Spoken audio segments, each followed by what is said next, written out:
Little brother questions. Da, da, da. Yo, what it do, everybody? What it do? Welcome back. Settle in, take your seats, get your popcorn, chips, blunts, Henny, whatever you into, grab it. It's your boy Javen, aka King Cannon, welcoming all my lovely, beautiful people back to the Daily Cannon Network. It's your boy bringing you another rendition of Little Brother Questions. Like always, we have an amazing guest lined up for you today. My dog, for real, like my nigga. I met this man on the set of Wildin' Out like so many other of my friends. And one of the coolest niggas I meet instantly. This nigga is like, has a super big personality. This nigga doesn't allow himself to be a stranger. Like, once you meet this nigga, you know this nigga. You know him. Like, and yeah, we got a lot to talk about. We're going to get into his journey in comedy. We're going to get into his journey in acting. My nigga's a director, too. You know, seeing him all over your social medias, and he do that all by himself. Yeah. Comedian, actor, writer, extraordinaire, tearing up social media and all other mediums that there is. My dog, my homie, Mr. Mojo Brooks. My boy. Yes, That was sir. one of them Club Shay Shay introductions right there. Hey, this all up the top, too. You know what I'm Shay saying? Shay, you got a little competition. Just want to let you know that. Hey, Little competition going on. Hey, you heard that, Unc? I'm coming. Get ready. I got a Michelle, too. You know what I'm saying? That's my Michelle. Nah, bro. First off, I appreciate you for coming. Appreciate Yeah. you pulling up on me, dog. I My appreciate nigga you having just me. killed the Hollywood Improv. I pulled up on him last night, enjoyed the show. He was up late all night being a superstar. Then he came here today, drove an hour and a half. Yeah. Beach. Everything's fire out You know what here. I'm saying? Everything is fire Yeah, out here. Welcome yeah. to LA, gang. And then they got the nerve for gas to be $9. That's It's shit ridiculous. crazy. It's I don't know how y'all living out here. It's I a ain't gonna ripoff. lie I got a saying that LA is like really like a bad bitch. You Yeah. feel me? Like It she look is. good. You know what I'm Uh-huh. saying? But she not worth shit. She And not. She treats you real bad. She gonna treat you real bad, Take all your but money. you still gonna give her all your money. Cause hey, like you said yesterday, anything for the pussy. You know what I'm There talking you about? go. Anything for the pussy. I'm gone. I'm doing it. Yes, sir. Yes, sir. Yeah. So my dog came a long way to sit down and do this with me. Like I said, I appreciate you so much. Have a super dope story. From the times that I've been able to sit down and converse with you, from what I've been able to pick up, from a little bit that I read up on you. Super unique story, and we want to get into that. From the city of Chicago. Absolutely. Super diverse history and Yes. art and comedy and all of that stuff. So we're gonna dabble into that a little bit. My boy's also has already done a show with Tyler Perry that's Yes. coming out. Uh-huh. So I want to tap into that a little bit and everything in between, your journey in stand-up and your Yeah. journey in mastering these social media streets, all of the in between. So Yeah. without further ado, let's get into it. I want to start in your background, gang. Let's do it. Let's start in Chicago. Let's start Okay. before Mojo Brooks is Mojo Brooks. Yeah. What's your government name? What's your mama name? You know what I'm saying? How is your mama? Who is your mama? All of that in betweens, of young Mojo Brooks that made you into who you are today. Yeah, so I grew up on the west side of Chicago, particularly the Humble Park area. Anybody's from Chicago, the first thing you're going to know about the Humble Park area is that it's a predominantly Hispanic neighborhood. Okay. So I grew up around a lot of Puerto Ricans, and then my family, like my cousins and stuff like that, we was like the little sprinkle of black that was, Okay. that was over was in the that. black pepper. Yeah, we was over in that neighborhood. And I grew up there, and I was always kind of like, growing up, I was just, just the other guy. You know what I'm saying? I was just always the other guy. My brother was, he was the popular one. My brother was athletic. He was tall. It's just two of y'all? No, I got a younger sister. I got an older brother. I got an older sister, and then I had two older sisters that passed away. Right. Okay. God bless 'em. One of my sisters died like 10 years ago, and the other one maybe about 6 years ago. Rest in peace, Corey and Bridget. But so I grew up. We grew up in this 3-flat building, and my parents owned the building. Okay. So I mean, it was a lot of us. My cousins came to live with us. I had one of those families that took everybody kids in. So if you were struggling with your kids, my mom and them would get them and put them in school and get them clothes, and and a lot of times those people would be the same age as me. So a lot of what I had, I shared with my cousins and my nephew and my siblings. I shared a lot of stuff, and I was the middle child. So I think a lot of people don't really understand it. When you're the middle child, you kind of like in between, the oldest, which is that's that first child, and I don't care who the parent is. That's right out the gate. That's your favorite because that's your first time doing it. Experience with everything. Yeah, and then the baby child, which would be my sister. They get a lot of attention because they the baby. Winning shit. Yes, so sir. when you the one in the middle, you kind of got to figure out shit on your own. Right. So it was it was like that, but I came from a two-parent household. My mom and dad been married over 35 years. Wow. And coming up, I was more of a sports guy. I played a lot of football. We did a lot of baseball, basketball. My dad kept us in sports and stuff like that. But it was my admiration for wrestling really that I think tapped into the creative side that I've ended up becoming. A lot of people don't understand like what wrestling was back then. It was a soap opera. You know what I'm saying? It was a soap opera, and you thought it was sports. It was a soap opera with a little mix of sports, and you looking at the development of all these different characters they had. The Undertaker. We thought the Undertaker was a real dead person that was, tombstoning people. You know what I'm saying? Every Monday. Sending them to hell for real. Yeah, he was born in hell, mama. Yeah. Right. So. When you grow up and you a kid and you seeing this and you seeing all this, creative influence that's happening right in front of you, and you get older and you realize, oh, it wasn't really real. It just puts you in a different headspace. Like I used to have my own wrestling, man, and I do my own pay-per-views, and I have my own ring and my own cage matches and who was and your stuff favorite? Like that. My favorite wrestler growing up was probably Shawn Michaels. Yes, sir. Heartbreak Kid. Heartbreak Kid Real was nigga. my favorite. Yeah, that was one of my favorite wrestlers. I like The Rock and Stone Cold, but I think Shawn Michaels, I just thought he was just everything he did. It just seemed like it was so much passion behind it. When he was in the ring and some of the stuff that he was willing to do, I thought was always dope. And it's crazy that this is the first time I ever even talked about how much of a wrestling fan that I was. Right. I was so much of a wrestling fan. Did you see the Vince McMahon documentary on sir. Netflix? Right, I thought that was crazy. I thought it was crazy. We never knew none of that stuff was going on. Wild boy, right? We never knew none of that. Wild boy. Vince was out there hitting them and splitting them and dipping them and drop kicking them. Drop kicking them. Vince was doing whatever, man. So no, I think I was in a weird way. I would say that me watching that shit has had an influence on my career. I think watching that it helped develop a creative side to me that was like that I don't know if I tap into that if I wasn't watching wrestling as much as I was. It makes perfect sense. The over the top performances, the having to connect with a big ass crowd. Yeah. You know what I'm saying? The competition of it all. It interestingly enough, I think you're the first comic that I've heard like break it down that way or like barrier of entry into the world of artistic performance comes from wrestling, and it's so true because them niggas is acting for real. Acting like these are talented. The monologues that they doing, every city having to remember them. If you mess up, having to come up with new stuff on a spot. Yeah, nah. You know what I'm saying, bro? It's acting. I mean, it's real art, and I just don't think that it's entertainment. That's why they changed it to WWE, Real Wrestling Entertainment. Right. And I think that it was, I feel like when you watching that, and now you got these action figures, and now you doing the same thing. Well, now you said there was a period of time where, of course, we all went through it, but where you realized that it was fake. Was that like heartbreaking? And I asked that because what did that do to the psyche of that kid that liked this, was a super fan of it? Now, did it help you realize that, oh, this is performative, and you admire them more, or did it kind of turn you away from it? It didn't turn me away from it.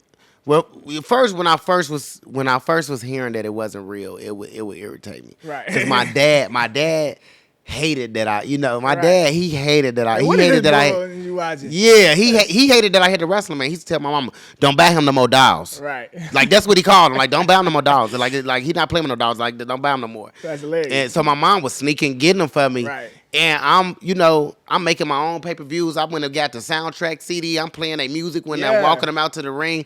Like, I was invested. So finding out that it wasn't real, it didn't really mess me up because at the end of the day, no matter how fake it is, how staged it is, the stuff that they doing is real, bro. You should have to be an athlete. You have to be like, bro, you getting dropped 20 feet off a cage or a ladder. Like, at the end of the day, it's real. It ain't nothing fake about it. That shit hurts. It hurt, yeah. And it's dudes that's really getting real neck injuries. They breaking, like, it was people really getting, really getting hurt. So, it didn't deter me away from it. What I think actually happened is that it made me, I kind of outgrew it. And I'm glad that I did, because I didn't want to be the 35-year-old on my mom's couch watching wrestling. Right. You know what I'm saying? Getting mad because the Undertaker didn't, his streak didn't go in WrestleMania. Like, I didn't want to be that guy. But as far as the wrestling stuff went, it was just, I don't know. I in a weird way, I do feel like that, that it had a influence on, what I've ended up becoming. Nah, 100%. I want to go back a little bit to, that middle child syndrome. Okay. I come from a large family as well. Okay. And you right in the middle? I'm the baby. You the baby. And I'm far off from everybody. Like, my closest brother is 8 years older than me. Okay. Nick is 15 years older than me. That's my oldest. It's all boys. Okay. So, I'm way. I was the mistake. Yeah. Clearly, my mom and daddy was done. Yeah, Pops wasn't trying to do that. He wasn't trying to do that. Pops take care of legal shield. You didn't pop up like you. That's hilarious. Yeah. So that's kind of where I sit in my family, and in my family, and all of my other friends and people that I bumped into who come from big families, they say the same thing. That middle child, you gotta watch that one. Yeah, that watch nigga that different. one. Yeah. Is that true for you? Are you the wild one of the family? You know what? Nah. No. You know what? I was really like, it was almost like, whatever I did, you knew I was gonna do it. Okay. You know what I'm saying? The like, signs were there. Yeah, it was sign. It was like no surprises or nothing like that. When I was younger, my mom used to always be like, it's just something special about you. She used to always tell me that. Really? I used to think she was trying to say, like, I need to put a helmet on. You know what I'm saying? And I would ask her, like, Mom, you mean like special, like retarded? And my mom would tell y'all this. She like, no, you just special. I'm telling you, she used to look at me and she used to, say these words to me. And That's now, you know what I'm saying, at 34 years old, and you seeing, like, we seeing this thing develop and unfold the way that it is.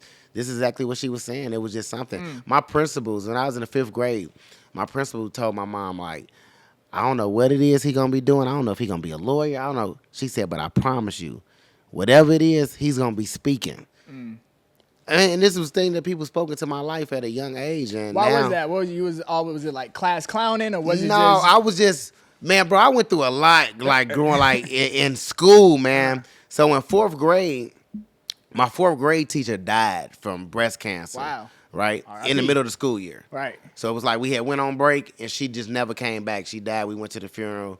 And she had been my brother's teacher for a couple years prior to me being in her classroom. So we had like a substitute teacher that whole school year. We didn't learn shit. You know what I'm saying? Like, we didn't learn nothing. I go to the 5th grade, and 4 days before my birthday, my 5th grade teacher has a heart attack and died. Damn. Yeah. Wow. Yeah, so. R.I.P. to her too. Yeah, so now we got substitute teacher for the rest of that year. We didn't learn shit. Wow. So now, you go to I go to 6th grade, and bro, it was just dysfunctional there. The math teacher got pregnant. She left for a little while. You know what I'm saying? And then my science teacher, I couldn't understand shit she was saying. She was from India. Okay. You know what I'm saying? So, bro, I went through this stage of where, like, learning was. School got easy. Like, we were just going through it because we didn't have work, watching movies. Yeah. Right. They was just trying to pass time because they didn't have the adequate, structure to really, teach us. So it wasn't until about 8th grade, where that, we got that. But when those teachers died, what happened was when that 4th grade teacher died, her name was Dr. Priest. And when she died, we had got a new principal the next year. My mom was the president of the local school council. Wow. So she really was the reason why this particular principal got hired. She pretty much picked this principal. So the principal come in, and I remember going to the office, bro, and, it was probably about, the counter's about this high. I'm on my tippy toes, looking over the counter. And I'm telling the principal, like, hey, we got to do something special for our teacher, you know, Right. that died. You know, I know you just got here, but we got to do something special.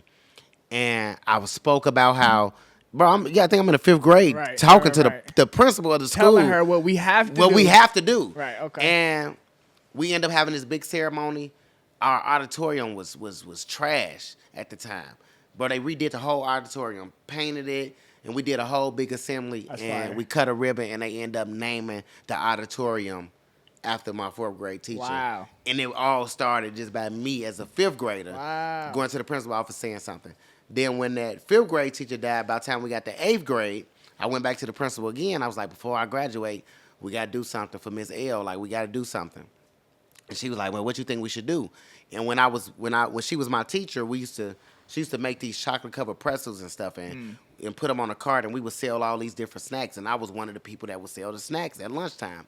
And we had raised so much money, we took the money that we had raised from then, and then they put a little bit more money that, you know, we had got donated to us in the school. We never had a marquee for our school. So we end up getting a marquee built, and right before I graduated, we did the ribbon cutting thing, and we dedicated the marquee. Her name to this day is still Wow. on the marquee. The auditorium is still named after her to this day. So it was those things that was like, hey, now this dude gonna be speaking. They thought I was gonna be positive. They didn't know what I was gonna be doing, but they Right. thought I was gonna be speaking. And like I said, just to see it now, I'm speaking. That's crazy.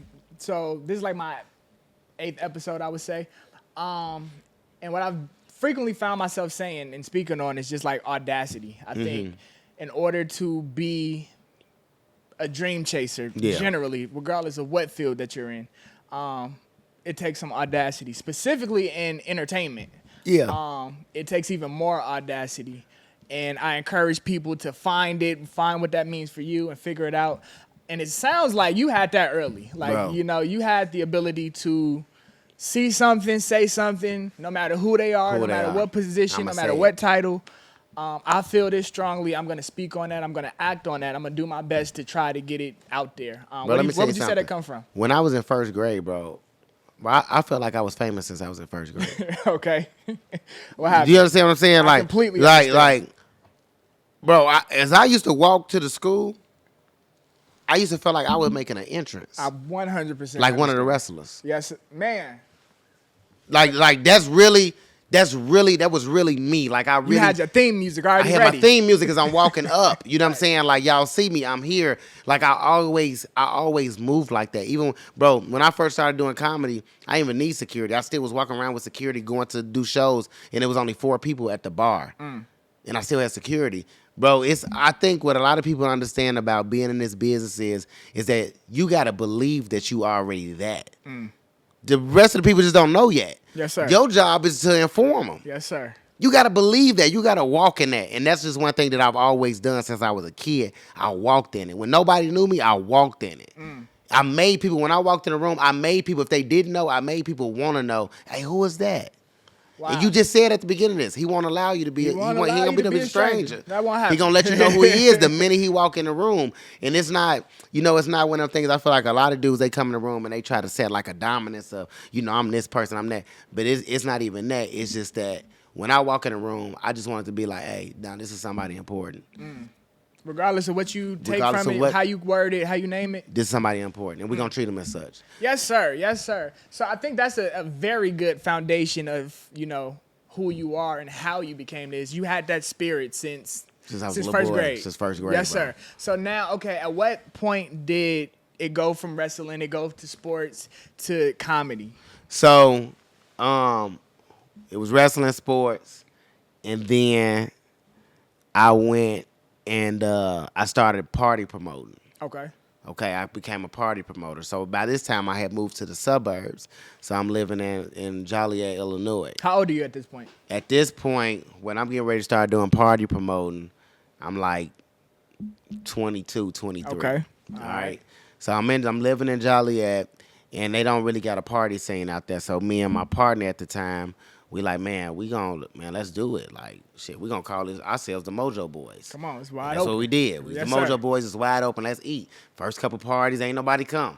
I mean, we out there like the janky promoter shit. We still owe the club some money. Right. We out there is bad, but then we built it. Right. And then, we started booking artists, man. We booked a couple of girls from the Bad Girls Club to come out. And we doing 500-600 people partying, in this suburb that they don't have. They just Created don't the have. scene. They don't have it. So we had end up instantly becoming like some of the biggest party promoters in that suburb.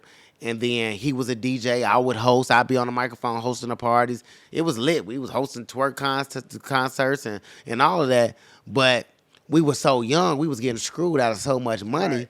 It wasn't making sense. Mm-hmm. Like, if we doing it, bro, now that I do comedy and I know what I was making, what I'll go to the comedy club and make for selling the same amount of tickets, 500 tickets. Right.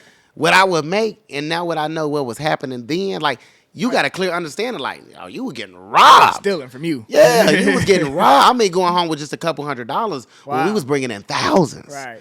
You get what I'm saying? Right. So I was doing that, and then before my sister passed in 2013, she was pretty much like, brother, you so funny. I think you could be a comedian. You're a little comedian. That's all people used to say growing up. Oh, you're a little comedian. It was her. It was my sister-in-law, my brother's wife, Tiffany. And they were like, man, you should do comedy. You so funny. You should do comedy. Just try it. And at this time, YouTube was out. E-Man, they had popped Asking off. all them questions. You know what I'm saying? So it was a thing to try, but, at that time, we didn't know that it was a lucrative thing. Right. We didn't know you could make money. I didn't know nothing. So in 2013, I had made my first video with my party promoter partner. We had did something, and it was cool. It was all right. It was funny. But after that, I didn't keep going because it was like, I tell people this all the time. When they get on the internet and they want to start doing videos, a lot of people look to pop on that first video, on that second video, that third video. When the truth of the matter is, bro, this has been a 10-year process for me. You know what I'm saying? That shit ain't gon'... For the people that happen for it like that, they don't last long. Because you ain't went through nothing. You ain't lost nothing. You ain't struggled. You ain't built nothing. You just came. You ain't learned the lessons in between. Nothing. Right. So you get it and you'll lose it. So because you'll get it and lose it, now you don't know how to lose it and get it back. Right. You know what I'm saying? Now you just was up here and now you don't know what the hell. You don't know what happened. You're trying to strike gold again. Yeah. So when so one of her dying wishes was for me to at least try it. Wow. So in 2014, she died October 2013. In May 2014, at this time, this is when Vine and Instagram started popping off on like the video side. So I started doing videos and at first I started off portraying like my mom and my grandmom, and I think that was a route a lot of people would go when they first get into it because it was the easiest thing. It was comedy. Comedy works when it's relatable. If you can relate to it, you'll laugh at it. Even if you don't directly relate to it, you might heard a story that he told you. You know what I'm saying? That you can relate to, and it'll get a laugh out of you. So I think a lot of people run to that lane because it's easier and it's relatable, and it's a good segue in to get in it. And I started off that way, and then I pivoted to some other things, and I always pivoted to other things as it continued to grow. But at that point, I had stopped throwing the parties. Okay. I didn't want to do it anymore. Now my partner, he still wanted to do it.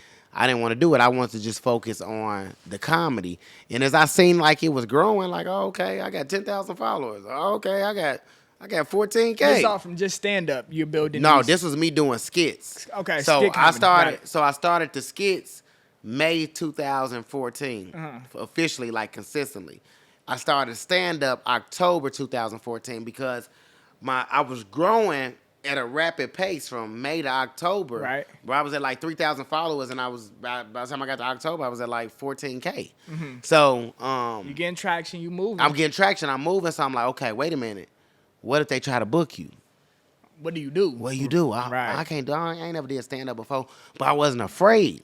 So we had put these shows together, and I'd be in front of only 4 or 5 people be there. My mom was one of them. You know what I'm saying? So you really only can count about 3 people there. And bro, I'm just performing in front of these people and I'm just telling them stories, just funny stories that, happened to me, but it was no structure. It was no transitions. It was like what you talking to seen the last homie. night. It wasn't, Right. it was, I was just talking, telling stories and it was funny, but it was good enough for those 4 or 5 people. Okay. And it was good enough for me to learn. So it wasn't like I popped off like I feel like a lot of the guys do on social media. They pop off and now you got to get in front of the stage. A million people. And you ain't ready yet.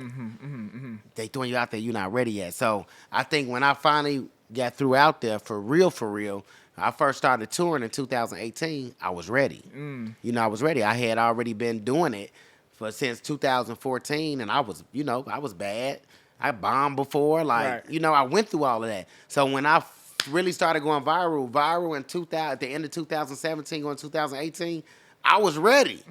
I was ready to go on stage, and I was holding my own. Was I what I am today? No, but it was good enough to make people keep coming back to see me. 100%.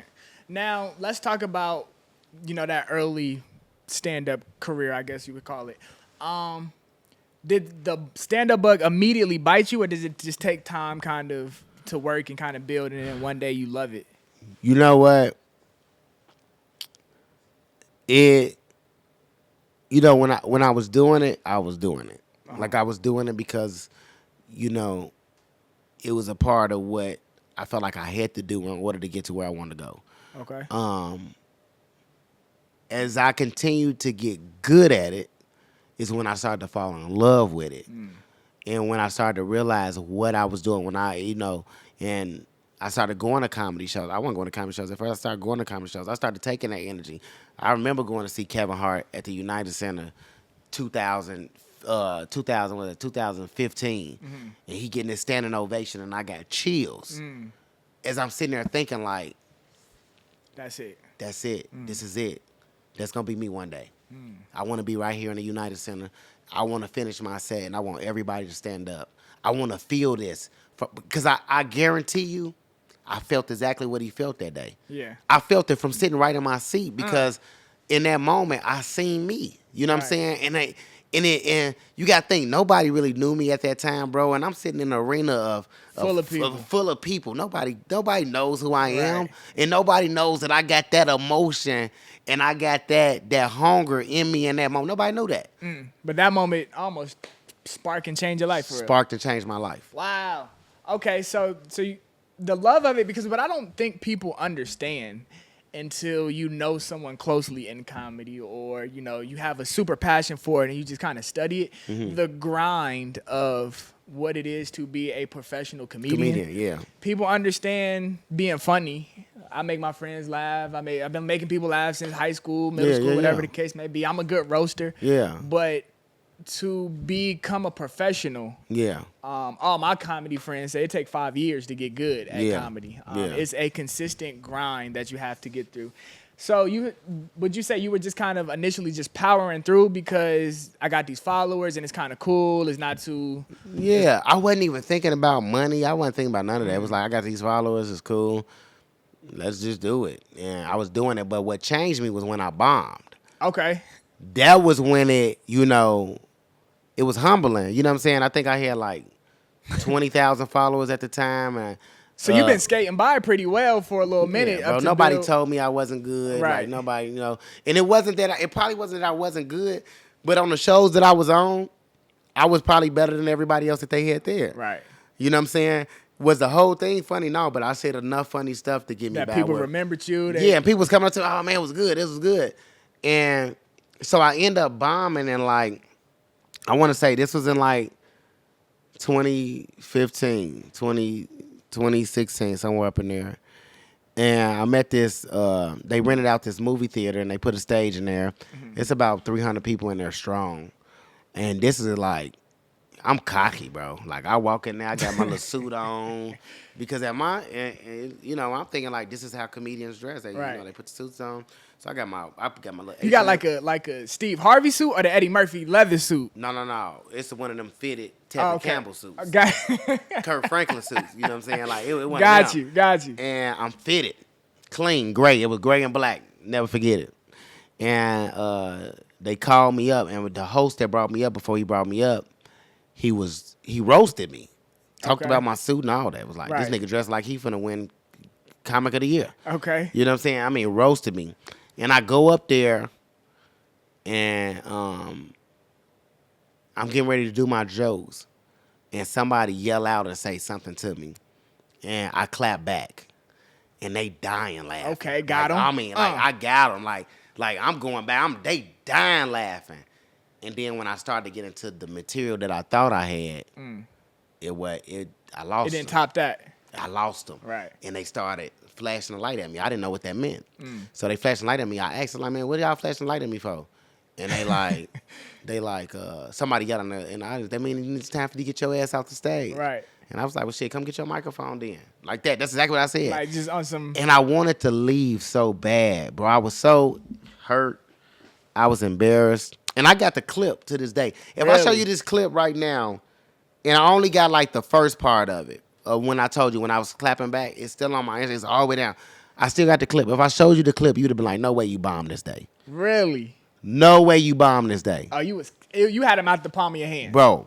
And I remember this guy, he was one of the promoters, and I wanted to leave so bad. And I remember just finding some seats, and I sat down, and the next comic came up. And all these same comics from that day, I see them. I still see them around Chicago. Word.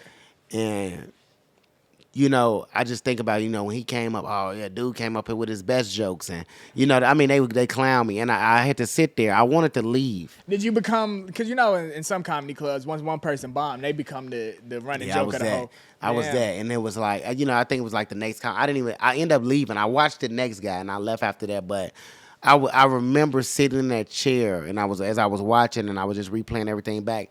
And I don't know who this guy was. I swear I wish I could remember, but he came behind me, and he was like, hey, just keep going. He said, you had him. He said, you just got to work on it. Just work on it. You going to be all right. He was like, don't leave, though. He's like, don't leave. And I sat there, you know, I watched, and then I ended up getting up and leaving. But I was so hurt. And I remember riding home, and my homeboy that I was throwing the parties with, he was with me. He like, man, see, bro, we just get Go back to the party. Yeah. my nigga. And I'm not talking. And the girl that I was dating at the time, she looked over at me, and this one I knew was bad. She looked over at me, and she was like, you okay? That And made your eyes start watering a little bit. man, Like, and why I'm would you like, say that? I'm like, I'm all right. And I remembered, though, the one thing I remember from that ride home was I never wanted to feel that ever again. I never want to feel like that. I said no matter what it took, I never want to feel that ever again. And after that, that's when I started studying. That's when I started really watching comics. That's when you start taking it serious. I said I got to take this shit serious. Wow. See, people kind of like skate by those type of moments. The importance of failure sometimes. The importance It's of important. hitting rock bottom per se or rock bottom as you know it at that particular time. What was the thing that hurt the most? Because as I listened to you, you mentioned, you know, a few times that like you had them. So was it the fact that like you were confused as to what went wrong, or just the fact that, you know, you felt like you let people down, or just the fact that you bombed generally? It was, I didn't even know what bombing was. Right. Okay. So this is all new to you. It was just you didn't new even to know this me. could happen for real. You know, you know, Right. Okay. because Wow. I was so fearless when I would do it. Right. I never thought about what if they don't laugh. Right. What if I lose this fight? Never. I never thought about that. Right. Like, bro, like, now I got 20,000 followers on Instagram. Like, Right. man, they gon' I'm him. Clearly, I'm funny. Yeah, I'm him. And it was just two different animals. The internet and the stage was just two different animals. And that was my first real big test. And I wasn't ready for it. And I said, the next time that I get in front of that many people again, I'm going to be ready. Word. When was that next time? So, after that, I end up having this show at a church. Hey, man. All right. Hey, man. I ended up having a show at a church, and I had to Go to Jesus. I had to do clean comedy, and I still got the clip of that. And they wanted me to do like 10 minutes.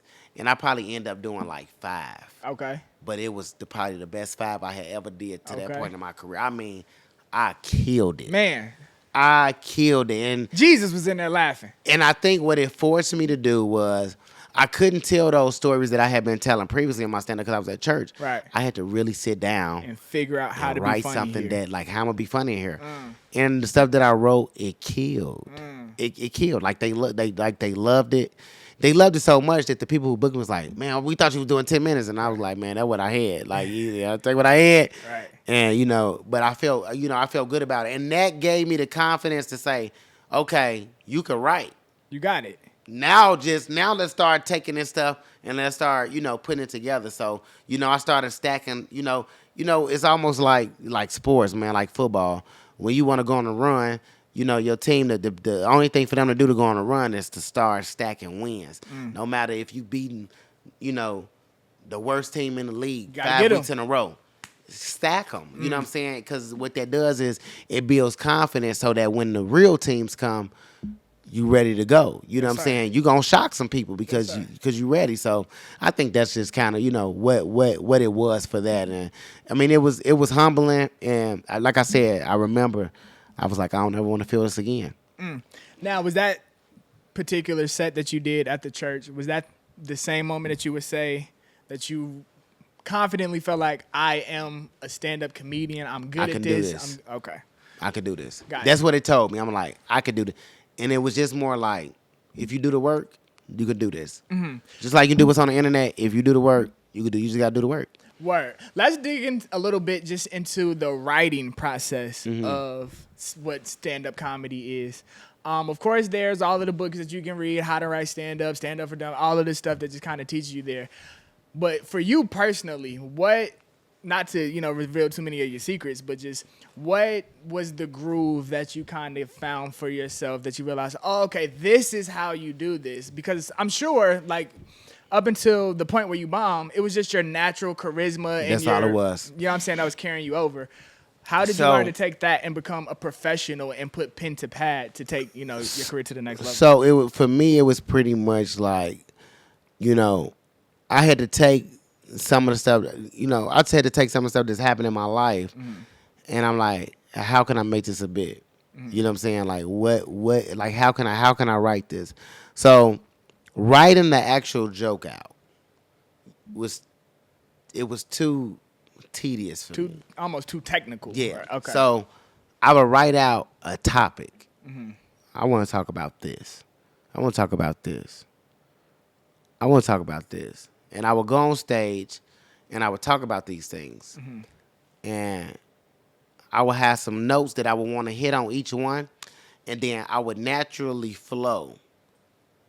And I would start actually writing the joke while I'm on the stage. I would tape myself. Okay. So when I would tape myself, I would go back and I would watch the tape, and I'd be like, oh, I like when I said this. I like when I said that. Oh, I could tie this in together. And then you can call this back. And then I started writing it. So it was almost like, how I look at it, it's almost like a painter going to the canvas and just start painting. Freestyling. Okay. Just start painting. And then he step back and he look at it. And now as an artist, it's like, okay, how can I make this painting better? And then you go back into the painting. I was going crazy with the blues over there, so this one going to be blue. Yeah. Okay. Yeah. So it was kind of like, that's kind of like, been with my process, been with my process is. You was at my show last night, right? Right. Did you hear the bit about me going to Jamaica? 100%. Okay. Hilarious. Okay. So. Is that a true story? So, I'm going to tell you how I wrote that. Okay. So, I really went to Jamaica. Earlier this year. Yes, sir. And I'm sitting at the bar, and I'm just drinking. I'm eating. And it's a couple sitting next to me. And they happen to be from Chicago. They was like, hey, man, you? I'm like, yeah. They was like, man, bro, it's dope. Man, when you doing a show in Chicago? I'm like, man, we working on it. I said, I want to do a theater later this year, but, we're going to make it happen. I'm like, man, so y'all enjoying everything out here? They're like, yeah, man, we had some crazy stuff happen earlier. I'm like, what happened? And they started telling me about they, went to go ride these horses. Right. And as they telling me this shit, bro, I'm dying. Right. So I grabbed my phone and I started writing out what they had just told me about the horses. And then I took my own personal experience when I talked about the rafting. That was my personal experience that happened. You know what I'm saying? And then when I talked about riding the horses, that was a thing.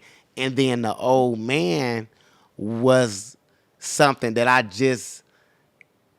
added. You know what I'm saying? It was one of those things where I just got on stage, like I said, and I just did it. And I looked at the film and I looked back and I watched it and I said, okay, how can I make him Bigger. How can I make him bigger? How can I make this old man? How can I make him bigger? What can make him funny? And if you think about the joke, because we ain't gonna say it on here, because I honestly feel like when I shoot my special, that's gonna be one of those. Yes, sir. And his tag, what he kept saying, you know what I'm saying, happened to him when he was on the, when he was on the line. So it was just like the fact that I was able to keep calling that back for the rest of the night. That's just part of the process. Like I watched the film and I'm like, okay, oh yeah, I could do this, I could do that, or I could say this. I need more movement like this. I need to, and now they turn into an act out. You know what I'm saying? And that's kind of like how my writing process. That's how I go. Man, that's super dope. I love the analogy that you use of literal painting and artistry. Me also being a super, lyrical guy, fan of words, fan of art, fan of painting pictures, putting things together. I look at it that same way. It's literally like drawing. And every time I try to explain rapping or try to explain, just creative writing in any way, I always, make that same comparison. Yeah. Either that or basketball. The niggas love to compare everything to basketball. The basketball, With that being the case, when it comes down to, the way that you just broke it down, like I said, I take a lot of comparisons to freestyling. You'll hear rappers say, I go in the booth and I just freestyle it and I listen back to it and I take the parts that I like and I, incorporate it into that way. Yeah. So I feel like that's super dope, the parallel between rap and comedy and just wordsmiths. But I want to ask you, making the comparison to basketball, when it comes time to the point where you perfected your craft. Yeah. And you're Kyrie Irving with a basketball, you know what I'm saying? When you're on stage and you freestyle and you watch those videos back, you say, I want to take this, old man character and make him bigger. Yeah. What is your favorite? How do you impress yourself as a writer? What are those moments? Is it taking, some small thing that you said on a freestyle and then blowing it up to 15 minutes? Is it one-liners? Is it callbacks? Like, what's your shit? I'm a sucker for a good callback. Okay. Like, I'm a, like if I can call something back and it hits, then that let me know I hit you all this whole time. You've been watching. You've been keeping up. I'm a sucker for a good callback, but I think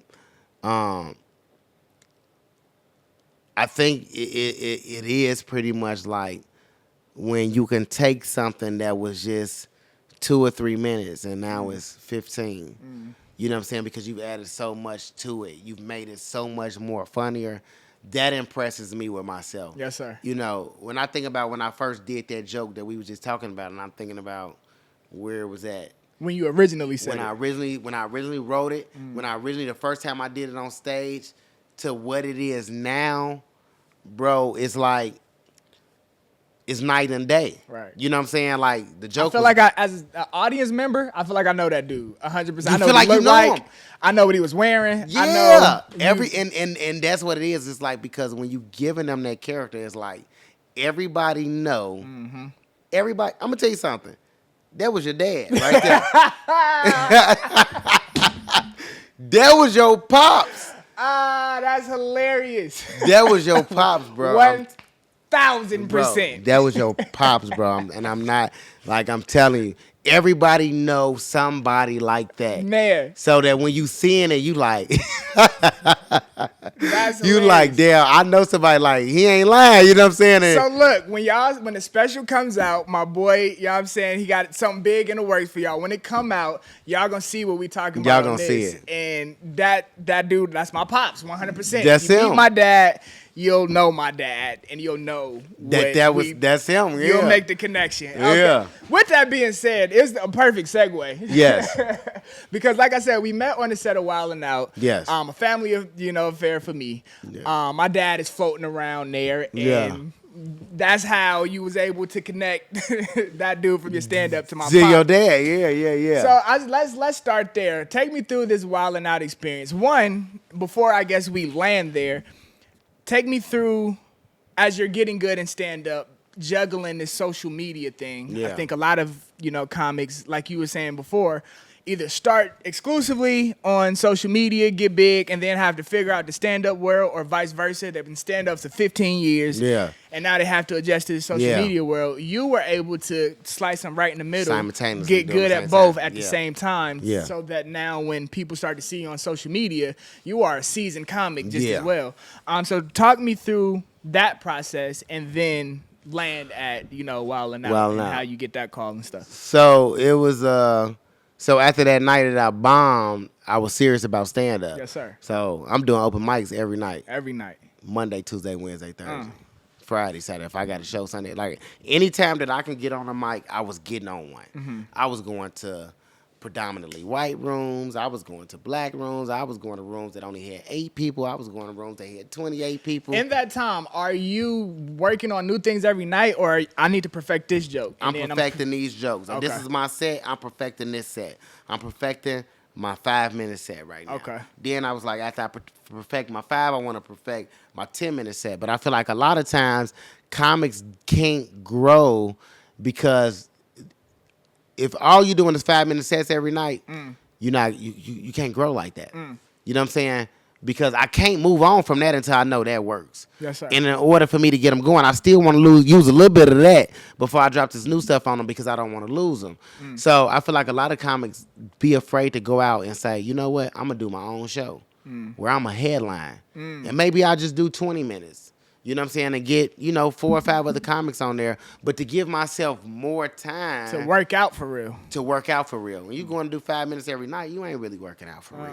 You know what I'm saying? You think of some of the greats. You Dave Chappelle, Kevin Hart before he go out on tour. You think of some of them, they all go through these comedy clubs.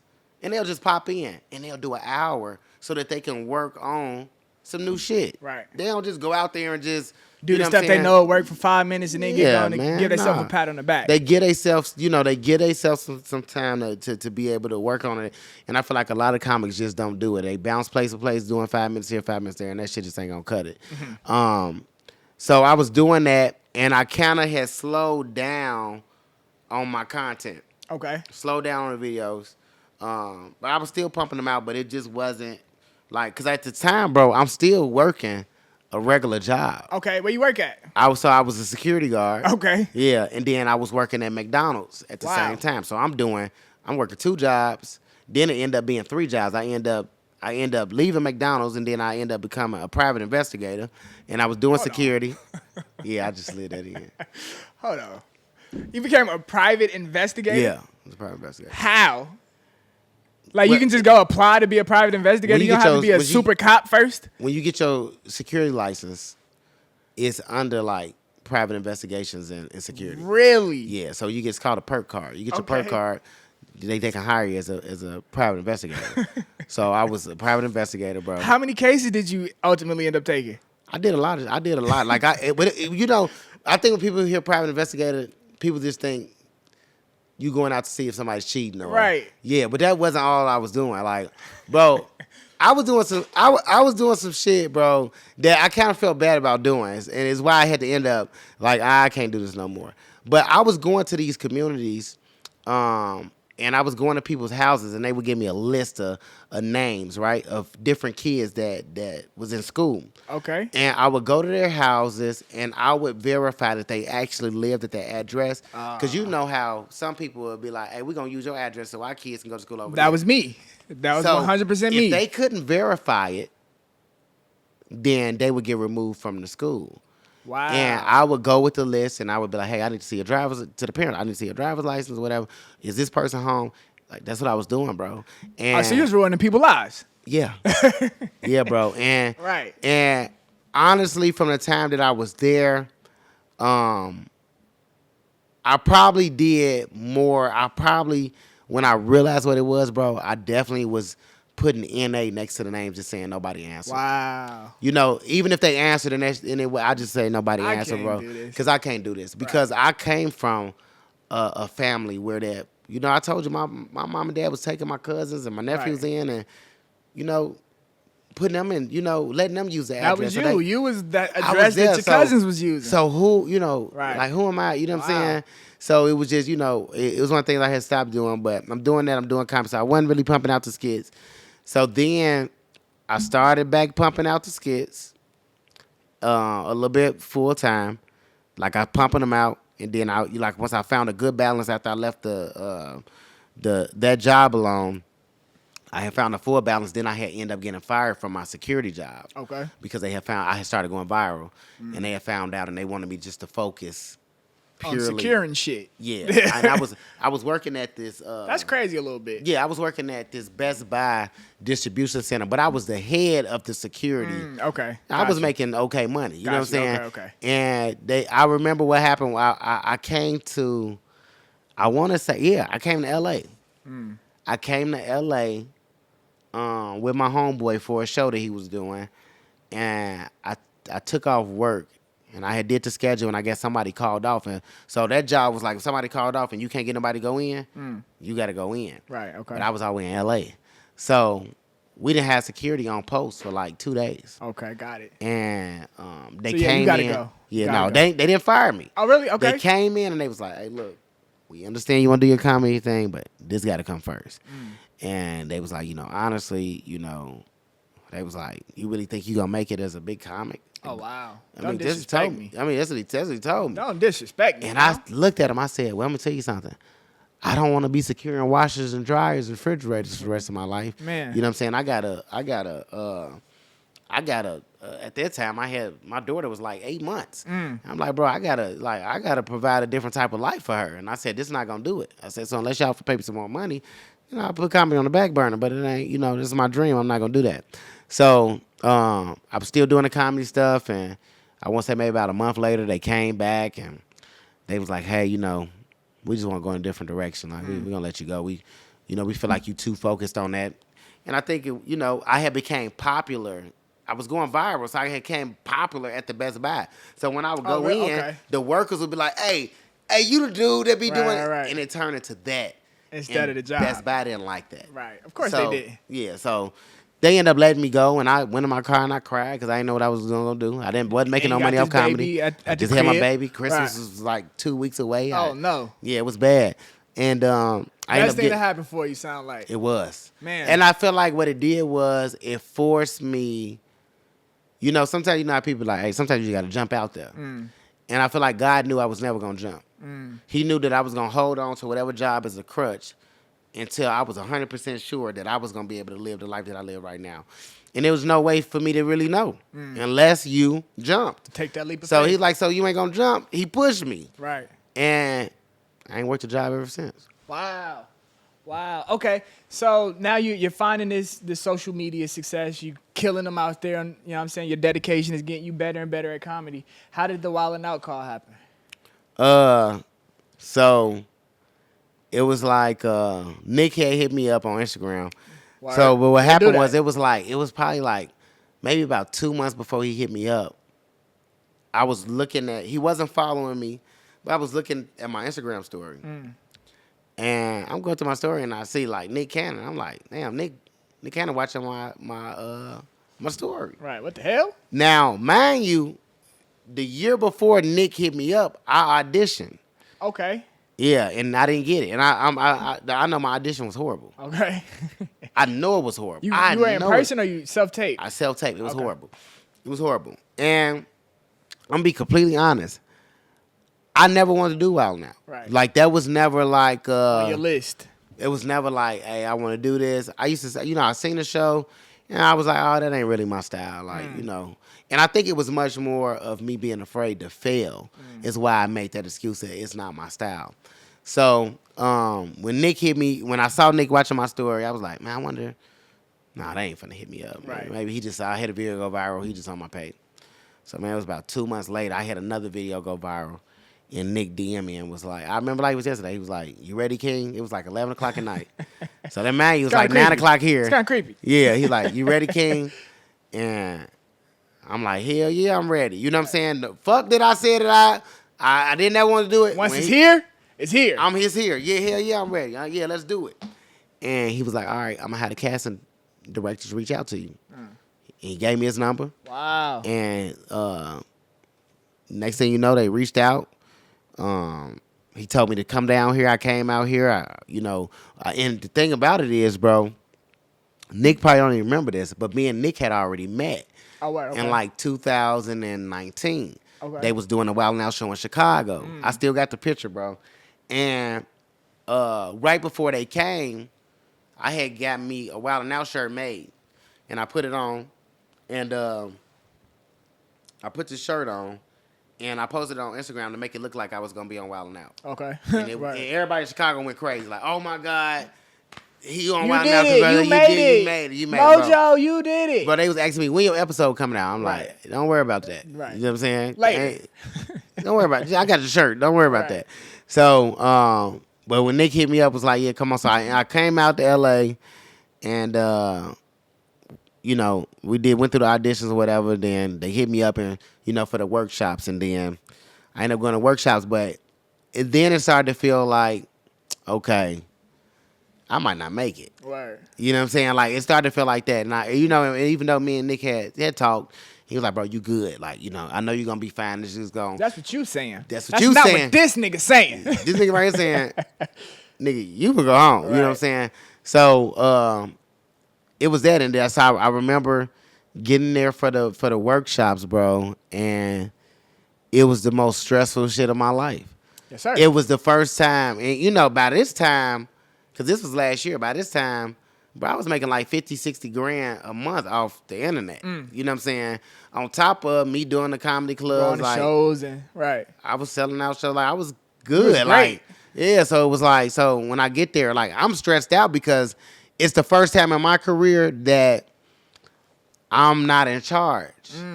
You know what I'm saying? Like, it's somebody telling me, like, hey, yeah, you got workshops tomorrow at 9 a.m.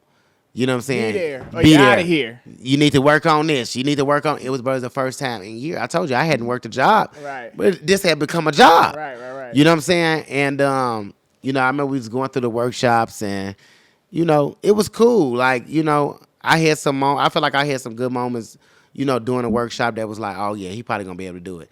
And then I had some moments that was like, all right, that shit ain't gonna work. You do that out there. So, it was stressful, bro. It was, I remember going back to the hotel room, and they sending us the football. You know what I'm saying? Right. And we got to work on this, and we got to, like, the workshops were stressful, bro. Right. You know what I'm saying? Like, and I had got real sick out there while we was out there, bro. I had Man. kind of real bad sinus infection, bro. That was the longest I had ever been gone away from home. Really? So, bro, I had got homesick, bro. It was like, bro, it was a lot that I was dealing with.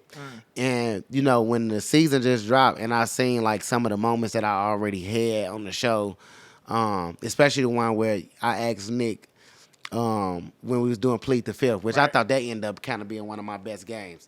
And I had asked Nick if all his baby mamas went to jail, which one? He gonna bail out. You only can bail out too. Who you bailing out?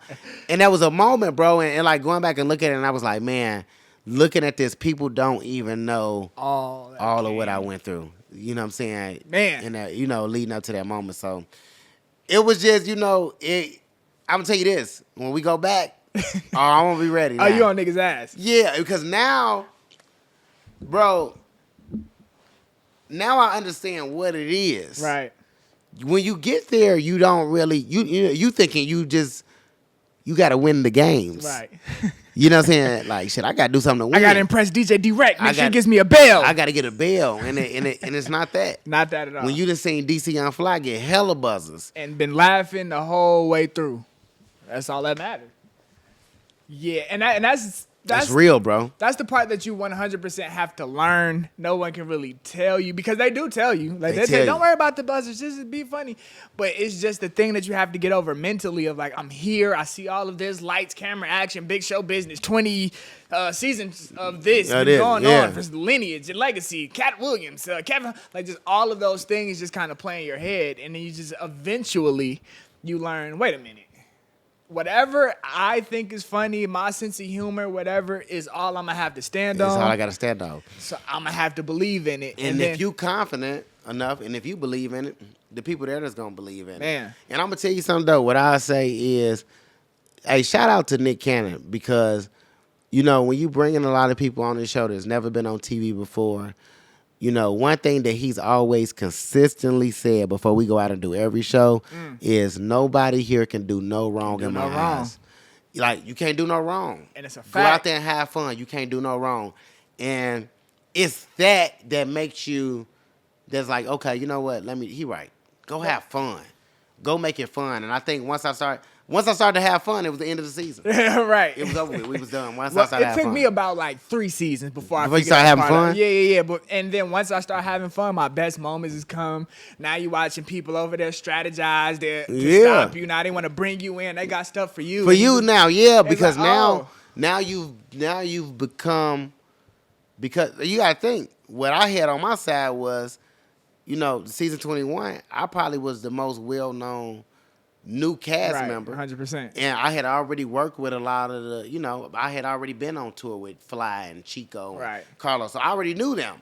So when I'm coming out, they already pulling me. They already like, oh no, we got something for him. They already, so it's like, when they was doing that, to me it was like, okay, nah, bro, you got to figure it out, because you can't just get here and get beat up. You got to fight back. Got to swing on you. You got to fight. You got to fight back. They not doing this to the other newbies because they're not familiar with them. Like, they know you. So and one thing I had to know was, like, just like they know me, I know y'all. Right. So it was like, bro, fight back. And I think that's like, once I got to the end, like, me and Nick talked about this the other day. He was like, man, what you kept saying in a while, because at first I wasn't rapping. Right. And then I remember RJ. I was at the hotel, and I felt like I had a good episode. I just didn't rap at the end. And RJ was like, hey, we need you to rap. Right. I said, what? I said, man, I don't rap, man. I do come. Man, we need you to rap. You got it. He's like, get upstairs, go rap, bro. And I remember Bobby J. Right. He gave me his edible. Shout out my dog. Shout out my dog, Bobby J. He gave his edible, bro. And I went upstairs, and I'm laying in bed, and I called my homeboy TJ. I said, bro, they want me to rap. He said, what? I said, man, they want me to rap, bro. I said, look, I wrote some shit. I'm finna just tell him what you think. Right. And I read it to him. And he dying laughing. He's like, bro, you wild as hell. You gonna say that to somebody? I said, yeah, I'm gonna say it. I said the shit they be saying to me. I said, yeah, I'm gonna say it. So then I remember the next day, I couldn't wait. The game was over, right? It was over with. And I was like, hold on, Nick, I got something I want to say. And I seen Nick look at me because he wanted this from me. Right. Like, he wanted it. He was like, hold on, y'all, Mojo got something to say. And then I started going. He's going to give it to you. I started going. Right. Bam, bam, bam, bam, bam. And then after that, at the end of the season, Nick texted me, was like, bro, I could tell when you first got there, you were still figuring it out. He said, but once you got comfortable, he said, bro, you turned into a superstar. Yes, sir. He was like, and that's why I said, I can't wait to get back. Like, and it was super dope for me to be able to watch that process. Like, one, as a person who had to go through it, you know what I'm saying, just on my own. Like, I wasn't a seasoned comedian when I came in. I just left Howard University. I just left, English class for real. Yeah. I just always had a knack. My brother's been doing this forever. I've always had, just a different sense of humor. So, I have an ability to rap. So it's like, okay, I can figure out my way. I can figure something out. So having to, go through my own personal journey and learn these exact same lessons. I remember, when I had to personally learn, hey, the fact that they're saying something to you now means you made it. They know you now. They know you now. I remember, my first couple seasons just, I hope they don't say nothing to me. It's like, that's not the attitude to take. You can't have that. They won't.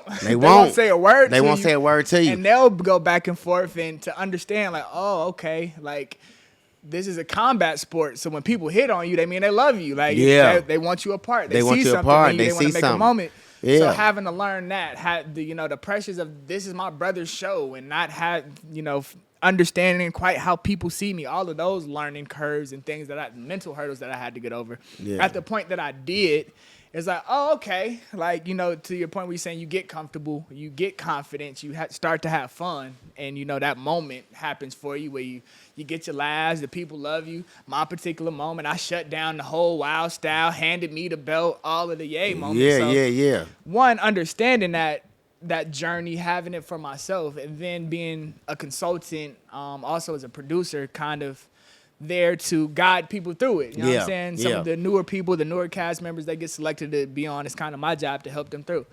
So being able to understand it from both perspectives, when you come in, it's like, oh, you can see this nigga's different. Yeah, like, I understand being the new person in the room. I let everybody be a stranger. Yeah. This nigga, Yeah. day one, he knows everybody. He's not Yeah. a stranger to anybody. So I saw that you had that. You have the charisma. You have the confidence in just your craft and what Yeah. you do enough to carry you there. And then the points where you have to figure out the wild and out games and the formats. Yeah. That's a learning curve that everybody has to go through. Everybody got to go through it. Yeah. So it's super dope for me to, like I said, I've been gone through it myself and then being able to help facilitate people through it. Yeah. And I didn't give you anything. You know what I'm saying? Yeah. You came in with everything, but to watch you get it, it's like, wow, look at my nigga go. Yeah, So yeah. all of the moments you out there killing on the what's the game? I can't remember. I did talk and spit, plead to feel, all that. Yeah. All of the games where, you know what I'm saying, you ultimately shine, end up Yeah. still in the show. I'm in the back going crazy, turned Yeah. up for my boy. Yeah, So yeah. like one, just wanted to shout out to you, you Yeah. know, to being able to watch your progress, watch your growth, man. It's been an honor to be a part of that. Yeah.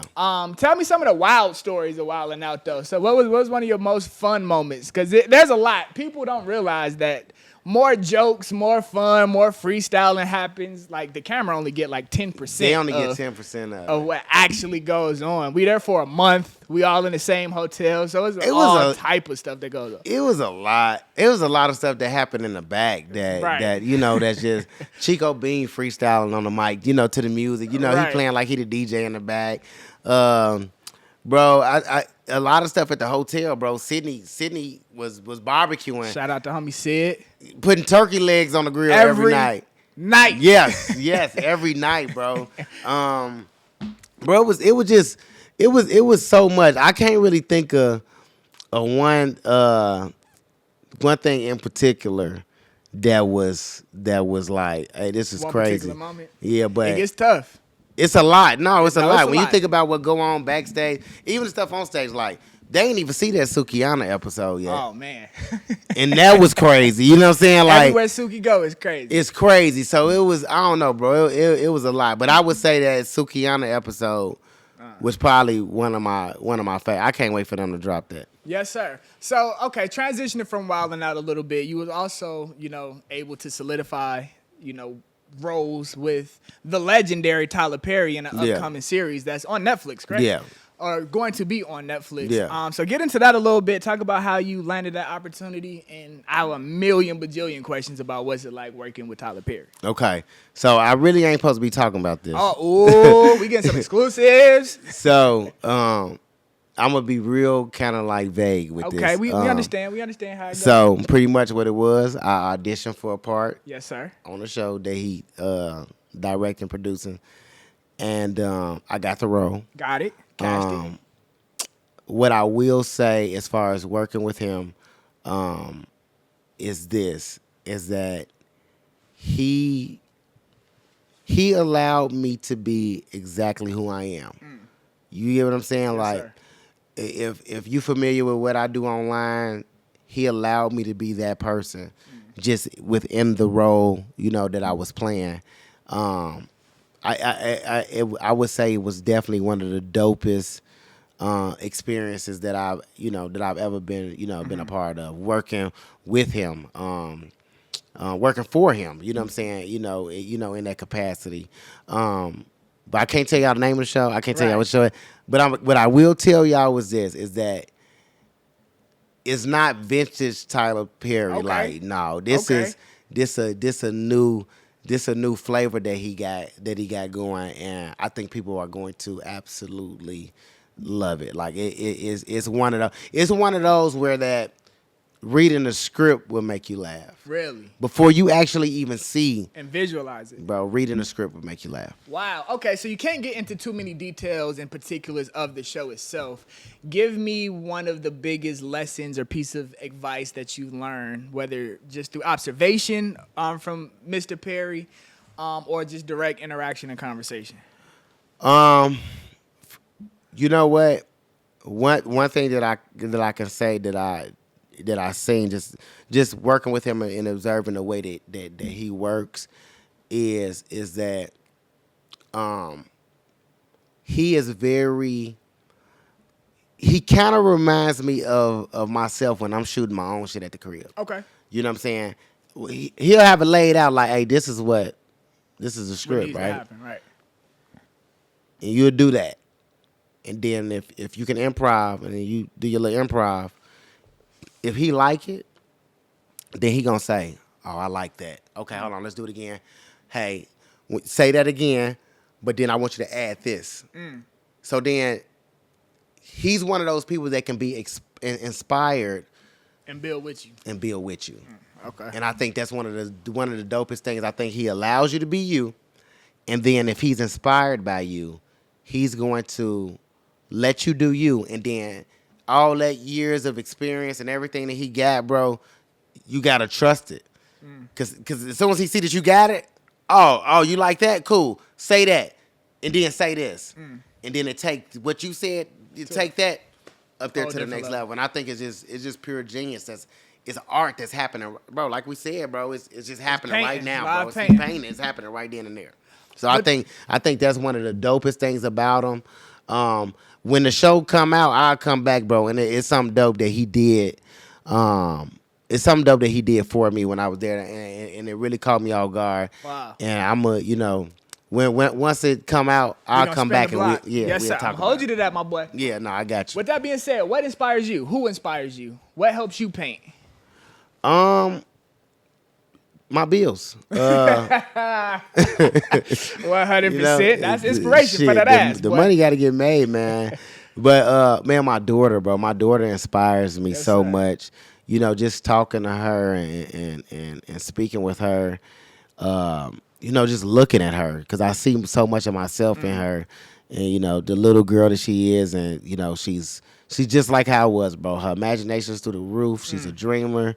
You know what I'm saying? She wants to be in front of cameras, and she inspires me. And then even the people that I'm influenced by inspire me. Kevin Hart, Mike Epps, Eddie Murphy, Bernie Mac, Nick Cannon. You know what I'm saying? Those names. Those type of people. They inspire me. And I can honestly say this. My mom's favorite movie was Drumline. I've always been a Nick Cannon fan. I always loved what he did. What was it? Love Don't Cost a Thing. Yes, sir. Yes, sir. But to be around him, to sit and chill with him, that to see him in that light, to see how he treats the people around him. It's never been a time where I seen Nick and I'm like, damn, that's fucked up. Why you treat him like I've never seen him like that. Right. I've always seen him show love. It didn't matter if it was the janitor cleaning the bathroom, yes, sir, or if it was DC Young Fly walking through the door, yes, sir, wilding out. He always treat people with love and respect, and show love. And that right there is that inspired me, to always, it don't matter who's there, we treat everybody the same. We love everybody the same, because everybody, everybody's the same, man. We all bleed, shit, pee, all that the same way. And at the end of the day, the only thing that makes us different from them is just that more people in the world know us. But that don't make us any more important or make them any less important. But it's just about how you treat people. And that is why he has been successful as long as he has, is because you could tell he's treated people right. Even all the baby mamas he got. Hey, y'all. How y'all doing? How y'all doing? I'm see the babies later. Hey, Mariah. Okay, cool. With that being said, as your career has taken off, rises, as it continues to rise, what keeps you grounded? Bro, honestly, if I tell you how many times people done bro, do you realize where you at? Do you realize who you are? The people around me have to remind me, bro, because in a weird way, how I told you, I used to come to school, hey, I'm famous. Since first grade. Since first grade. Right. So, but still, it's still something in me that's just I'm not where I want to be at. You know what I'm saying? And bro, I don't walk around here assuming everybody knows me. Bro, I'll go into a store and I don't think everybody in here gonna know me. And you know what I'm saying? If they do, I'm grateful. If they don't, I got more work to do. So, it's just one of those things. It's just, bro, I've always been honest with myself about where I'm at. You know what I'm saying? Like I told you, bro, I was walking around with security. I didn't even need them. Right. I know I didn't need them. I knew we was going to a bar with 4 people there, but I just had them. And it's about being honest about where you at, bro. Like, bro, if a promoter call me and say, hey, how many tickets you think you would sell in this city, bro? If I feel like I can't sell no tickets in that city, I ain't finna take your money, boss. You know what I'm saying? I'm not even finna do that because I know it ain't time yet. But when it's time, I'll call you. And I just always been that. I've always been honest. A lot of people are in denial about where they at in their career. A lot of people are. A lot of people think they here. And they're not. You really about right here. Right. And I feel like when you can assess that and you can be honest with you about where you at, you'll be up here and you working Right. like you right here. And because of that, it's only gonna continue to push you up to high levels. And it's not nothing that I do intentionally. It's just in me. It's just who I am. That's just how I operate. Yes, sir. Before I get you up out of here, I got 2 more questions for you. One, because this is little brother questions, I always try to look out for the little people, the little brothers, the little sisters of the world, people that are inspired by, people like you, people like myself, people like all of the people that you named and been able to work with. But for my up-and-coming funny people, for that, since first grade, since elementary school, felt like they had a knack. Teachers been telling them, I don't know what it is about you, but you're going to be in front of somebody talking about something. You special. What piece of advice could you give them? What, course could you, set them on that, will help them navigate it all? Because it is a crazy world. It is a lot of distractions going on. People that speak life into you and tell you that you got to give, but it's up to you to cultivate it. You got to cultivate it yourself. Yeah. So what piece of my advice is this, and this has always been my advice to people, to future comics, to comics that want to do it, that want to blow up. And my advice has never changed. This is what I've lived by, and this is what's gotten me here. And it's simple. Just never give up. If this is genuinely what you want to do, never give up. I feel like a lot of times, like I told you earlier, people get on social media and want to do videos, and that first video only get 300 views. Now you done. Now you disappointed. That was a sign. It's not meant for me. It ain't, and sometimes it's not that. Right. Sometimes the sign is the complete opposite. Sometimes the sign is like, okay, you got started. How many people liked it? 13 people like it. Okay, let's figure out how to get 26 to like it. Right. And then let's figure out how we can get 100 people to like it. But I remember when I used to be happy just to get 1,000 likes on the video, bro. Now I go to some of my videos, bro, got 1 million likes on them, or 100,000 likes on them, and I would say just don't give up, no matter how hard it get, no matter how far away it seems that it is, because I've been doing this 10 years. Right, yes, sir. Where I was at 10 years ago, this feels so far away, and we here now. And it ain't no looking back. Right. And I appreciate that other 9 years. Journey. I appreciate, what happened for me to get here. And I feel like a lot of times it's this, and this is what I say. If you give up today, tomorrow could have been your breakthrough. And I feel like what I'm saying is if you quit today, tomorrow could have been the day. That next video could have been the video. That next show could have been the show that got everything going for you, but you quit, and you'll never know. You'll never know. You'll go living your life thinking you made the right decision, but you never knew what tomorrow you was right around the corner for you. You was right there. You was right there. Wow. You quit. So I tell people just keep going. Just if it's what you want to do, keep going. A lot of people don't got the will to keep going, and it's what you got to have to keep going through failure, to keep going through trauma, to keep going. Through people go through heartbreak, to keep going through all of that. I'm telling you, God not gonna let you fail. Yes, sir. Wow. Well, that's a word, ladies and gentlemen. I hope you had your pens and paper out. Little boys and girls, that one was for you. No matter how hard it get, keep going. Mr. Mojo Brooks, man, I appreciate your time so much, man. I appreciate you having me. I feel like we ran down the whole journey that got you here Yeah. and all of the lessons in between. I feel like it's definitely gonna help people that's watching. Yeah. I know you inspired me. Yes. I know you inspired all of the people watching on social media. So keep going, brother. We can't wait to the Netflix. I can't wait either. I don't know when it's coming out, but it's coming. Whenever it's coming, we watching. Yeah. We watching, and we gonna circle back and get some more conversation going after that. Yeah, for sure. We're going to talk about it. Yes, sir. Before I get you out of here, one more question though. Okay. It's kind of a two-part question, but that's neither here nor there. Okay. I asked everyone who's sitting in that seat this question, and I've gotten some amazing answers. I'm excited to hear where you take this. So, the last question, sir. If I could give you a time machine, and you can go back in time to talk to yourself 10 years ago, what is one thing that you would tell yourself 10 years ago? With that same time machine, if you could go 10 years in the future, what is one question that you would ask yourself? What's one thing you would tell yourself 10 years ago? What's one thing you would ask yourself 10 years in the future? So let's see. 10 years ago, I was 24.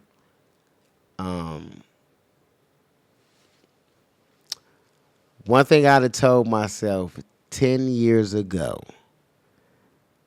is I would have told myself just be patient. Everything gonna work out. Patience. I think when you're younger like that, you don't really see if you don't got no plan, like you don't really see shit. Like you don't really see like what is life gonna be like when I'm in my 30s. You even think about that kind of shit. You know what I'm saying? And I think when I was 24, I was still trying to figure out what I was gonna do with my life. Where I was gonna go. I mean, that's how I started doing comedy. And what I would tell my future self. What would you ask your future self? What would I ask my future self? One question you get. From 10 years. In the future. I would ask myself, was it worth it? Man, I think that's the best response that I've heard, just because when it's all said and done, if I can hear from my future self, is what I'm currently doing worth it. 10 years in the future. 10 years in the future. Was it worth agree it? with that one, brother. And I'm going to say that and just elaborate on that before I go. What I mean by that is that when you are in this industry and you in this business, you miss a lot of shit. You know what I'm saying? I've missed a lot of stuff, bro. So a lot of times I go back home, bro, my daughter taller than what she was when I left. Right. You know what I'm saying? She know words that she didn't know when I left. Right. And, you lose people. People get sick, and you don't have time. This is not one of those things where you can stop and sit down and just be there. Like, this business is about relevancy, and the only way that you can stay relevant is if you stay working.